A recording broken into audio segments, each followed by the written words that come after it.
क्यों तुम उन्हें अपने दिमाग से निकाल नहीं पा रहे हो? क्यों लगता है जैसे तुम्हारे अंदर से कोई बॉडी पार्ट काट दिया गया हो? एक ऐसा जख्म जो भरने से मना कर रहा है। तुम बार बार हर मोमेंट रिवाइंड करते हो, हर वर्ड, हर साइलेंस, हर छोटी बात, सिर्फ इसलिए कि शायद तुम्हें वो एग्जैक्ट लाइन मिल जाए जहां सब गलत हुआ। तुम अपने आप को कोर्ट रूम में ले जाकर जज बन गए हो। प्रोसिक्यूटर भी तुम हो, अक्यूज्ड भी तुम हो, और वर्डिक्ट भी तुम खुद ही अनाउंस करते हो, guilty, guilty of not being enough. ये जो लूप तुम चलाते हो, ये थकान नहीं देता, ये लिटरली तुम्हारी आइडेंटिटी तोड़ देता है। तुम्हें लगता है तुमने सिर्फ एक इंसान खो दिया, पर सच, तुमने अपने रूटीन लूज किए, अपना वर्जन लूज किया, वो वर्जन जो उनके साथ एग्जिस्ट करता था। इसलिए मिरर में जो रिफ्लेक्शन दिख रहा है वो अजनबी लग रहा है, क्योंकि आइडेंटिटी जो तुमने उन पर बिल्ड की थी वो अब क्रम्बल हो चुकी है। जख्म सिर्फ इमोशनल नहीं है, ये एक आइडेंटिटी कोलैप्स है। तुम्हारा माइंड बार बार मेमोरीज रिपीट कर रहा है, नॉट बिकॉज तुम नॉस्टैल्जिकली अटैच्ड हो, पर इसलिए कि दिमाग डेस्परेटली अपने ओल्ड वर्जन को बचाना चाहता है। दिमाग को लगता है अगर आंसर मिल गया तो आउटकम रिवर्स हो जाएगा, लेकिन नहीं होगा।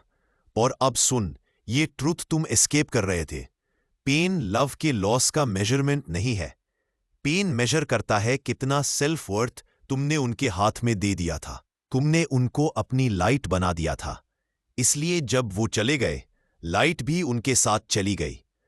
तुम जो एम्प्टीनेस फील कर रहे हो वो उनका हॉलो स्पेस नहीं है, वो स्पेस है जिसे तुम्हें खुद से फिल करना था, पर तुमने वो रिस्पॉन्सिबिलिटी किसी और को आउटसोर्स कर दी। इसलिए हर्ट इतना इंटेंस है। तुम्हें लग रहा था रिजेक्शन पनिशमेंट है, लेकिन क्या पता ये प्रोटेक्शन हो। यूनिवर्स जिनको हटाता है लाइफ से वो रैंडम नहीं होता, वो फ्यूचर के पाथ से ब्लॉक हटा रहा होता है। वो इंसान, उनके रोल की वैलिडिटी बस यहीं तक थी। तुम एक स्टोरी पे चिपके हुए थे जिसे तुम कभी अपग्रेड ही नहीं करते। उनका जाना गिल्ट नहीं था, वो डायरेक्शन चेंज था। Violent, painful, but necessary course correction. जिंदगी तुम्हें फ्यूचर प्रोटेक्ट कर रही थी तुम्हारे प्रेजेंट के लिमिटेशन से। तुम नॉट इनफ नहीं थे, तुम नॉट मेंट थे। और अब असली काम शुरू होता है। वो वर्जन जो तुम उनके साथ थे वो अब एग्जिस्ट ही नहीं करता। अब दो रास्ते, या तो तुम ब्रोकन आइडेंटिटी के पीसेस को ग्लू लगा के बैक टू शेप फिट करने की कोशिश करो, या उन पीसेस को रॉ मटेरियल ट्रीट करके नया इंसान बिल्ड करो। ये आइडेंटिटी शिफ्ट है। तुम लॉस नहीं हुए हो, तुम रीबिल्ड फेज में हो। अभी जो पेन कार्व हुआ है ना अंदर, यू जल्दी जल्दी भरने की कोशिश मत करना। यू तुम फिल करो तुमसे।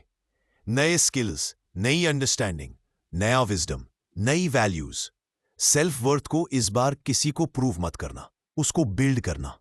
जो इंसान इस फायर से बाहर निकलेगा वो वापस सेम नहीं होगा।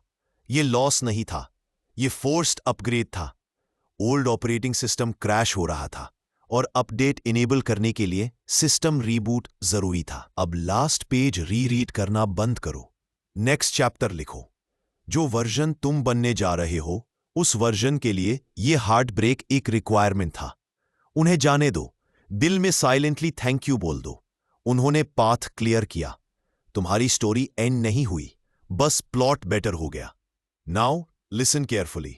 Success will not be born from the love that stayed, success will be born from the pain that didn't kill you. Like कर दो, कमेंट में एक वर्ड लिखो, रीबिल्ड। और अगर तुम रियल में अपने नेक्स्ट वर्जन के साथ कमिट हो तो सब्सक्राइब कर दो, क्योंकि यहां हम पेन को पावर में कन्वर्ट करते हैं। This is not motivation, this is identity reconstruction. Restart with in begins now.